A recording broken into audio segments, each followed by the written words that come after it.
So finally, Akatsuki no Yona is back after like how many years? Like I have no idea. So this video was not gonna about with this topic, okay? ये इस topic के बारे में होने ही नहीं वाली थी ये वीडियो, लेकिन जब मुझे सुबह सुबह खबर मिली और मेरा जो दिमाग चौंका है भाई, मैंने कभी एक्सपेक्ट नहीं किया था कि ये न्यूज़ आएगी and I had to share it, like I had to share it. So मैं इसके ढंग से बैठ जाऊँ. This anime, a shoujo anime called Akatsuki no Yona or Yona of the Dawn, is a manga series that has been running from like 2009 और दिसंबर 2025 में इसका and होने वाला है. मतलब इसका जो लास्ट चैप्टर है वो आज आ रहा है 19 दिसंबर को, आज रिलीज हो रहा है. तो जो अडेप्शन हुई थी एनिमे अडेप्शन वो 2015 में हुई थी, ठीक है. और वो सीजन 1 आया था और कुछ पता नहीं कैसे इतनी एपिक स्टोरी होने के बावजूद भी वो मेन स्ट्रीम कैच नहीं कर पाया और उसके बाद उसका सीजन 2 आया नहीं. मेरे जैसे लोग जो इसका 10 सालों से लाइक जो इसका जब से मैंने एनिमे देखी है मैं तब से इसका वेट कर रही हूँ. मैंने मांगा भी पढ़ी थी बीच में, बट मांगा फिर लाइक बहुत देर लग रहा था मुझे पढ़ने में मांगा, तो वो मैं पढ़ नहीं पाई. तो after like so long anime, this epic fantasy shoujo romance anime is back. इसका सीजन 2 बैक. भाई मैंने अपना मन बना लिया था कि 2026 में दुनिया खत्म है, लाइक लिटरली. बट ऐसी खबर जब एनिमे वर्ल्ड से हमें आती है ना भाई, we still have hope. As for the people who have been watching anime for a long time, या फिर जिन लोगों ने अभी recently देखना भी शुरू किया, या फिर जो शोजो anime देखते हैं या नहीं भी देखते हैं, it doesn't really matter. अब ये जो anime मैं तुमको describe करने वाली हूँ जिसका season 2 आने वाला है, you are definitely like hands down gonna love this. I really want you guys to watch it. मैंने अपनी previous video में भी इसको mention किया था as like underrated shoujo anime. भाई मुझे तो ये भरोसा नहीं हो रहा, I just mentioned about this anime on the internet like last week and उसके एक week में इसका season 2 आ रहा है. Can you imagine? Like जब मैंने ये चीज़ realize करी ना, मेरा दिमाग I was like क्या crazy कर दिया भाई मैंने. So now before I start to convince you about watching this Yona of the Dawn anime, इससे पहले मैं एक बात एड्रेस करती हूँ जो मेरी लास्ट वीडियो के ऊपर कमेंट आया था. This and the person said के शोजो और रोमांस एनिमे डिफरेंट है. Definitely they are different. Like shoujo is not a genre. Like shoujo is a demographic that literally means shows that are like directed towards young girls. उसमें emotional like depth होती है, उसमें friendship के बारे में, family के बारे में होती है, and romance के बारे में होती है. Romance is a genre. Like romance is a genre that is sometimes shown into shoujo anime.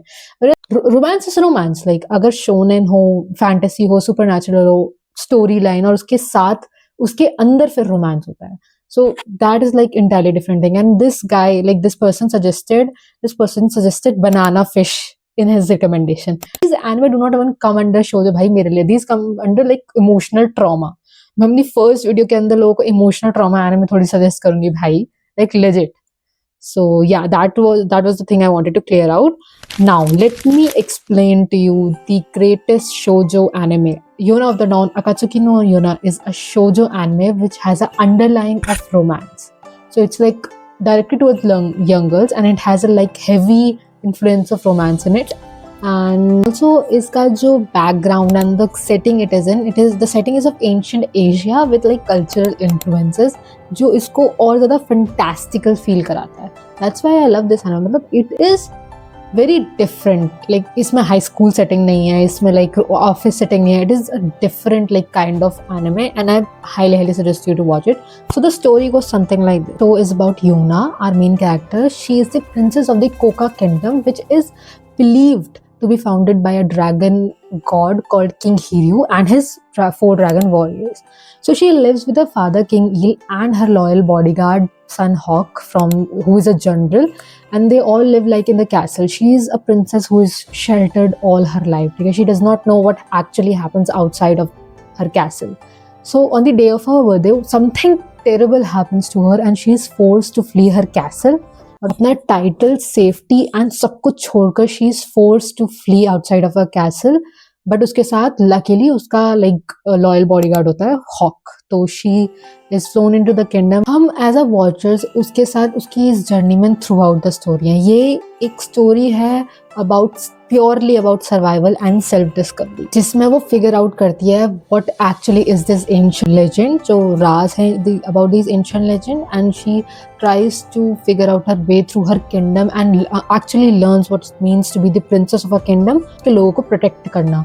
उसको लगता था कि उसको कुछ नहीं, because she is sheltered, she does not know what actually happens outside the four walls of her castle. Like उसके father ने कभी उसको ये पता ही करने नहीं दिया कि एक्चुअली किंगडम में क्या होता है। वो इसी माइंडसेट में जीती है कि हाँ उसके फादर किंग ईल बहुत अच्छे किंग हैं and the kingdom is flourishing, but that is not true when she actually gets out of her castle. हम as a watcher उसके साथ उसकी इस जर्नी पे थ्रू आउट, वहाँ जहाँ पर वो actually survival, self discovery and actually अपने किंगडम के लोगों को प्रोटेक्ट करने का क्या मतलब है, एक प्रिंसेस होने का क्या मतलब है, वो समझती है। Now what makes this anime different? Now what makes Yuna of the Dawn different than like most of the shoujo and shonen animes is that it does not have any instant power ups. Okay, it does not have any instant, like it does not have any easy victories.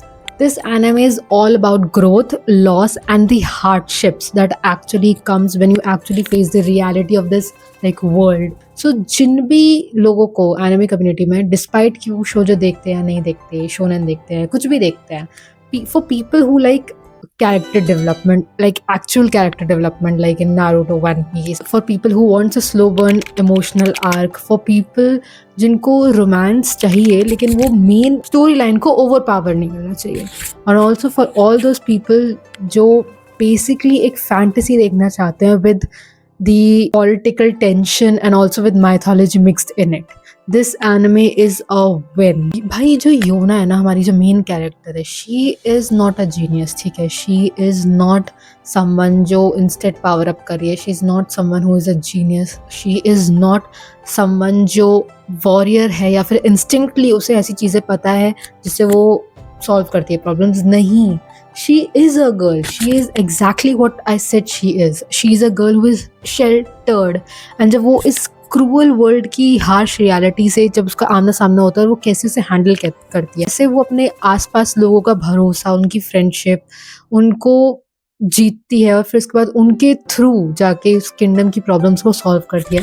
That is what just makes this anime so special. भाई before season 2 comes out, I thought this is like my duty to inform you guys about this anime, जो fortunately season 2 आना है। And मैं नहीं चाहती कि जब season 1 आया था और लोगों ने इसको लाइक नहीं देख पाए लोग इसको और ये मेन स्ट्रीम कैचअप ना कर पाए, मैं बिल्कुल नहीं चाहती कि सीजन 2 के साथ ऐसा हो।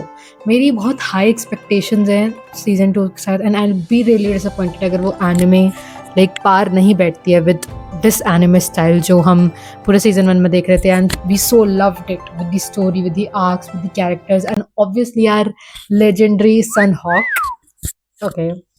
Okay and so how did it not catch up to the mainstream, जबकि इसकी जो मांगा है वो बहुत पॉपुलर है।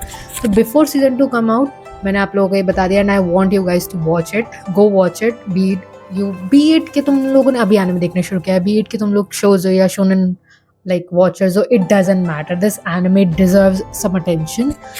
सो yeah, with this please like, share and subscribe and we'll see you in the next one। and मुझे बताओ तुम्हें और कौन से एनिमे, मांगा, मानवास के बारे में जानना है ताकि उसके बारे में मैं आगे like videos बना सकूँ। and yeah, thank you guys for watching।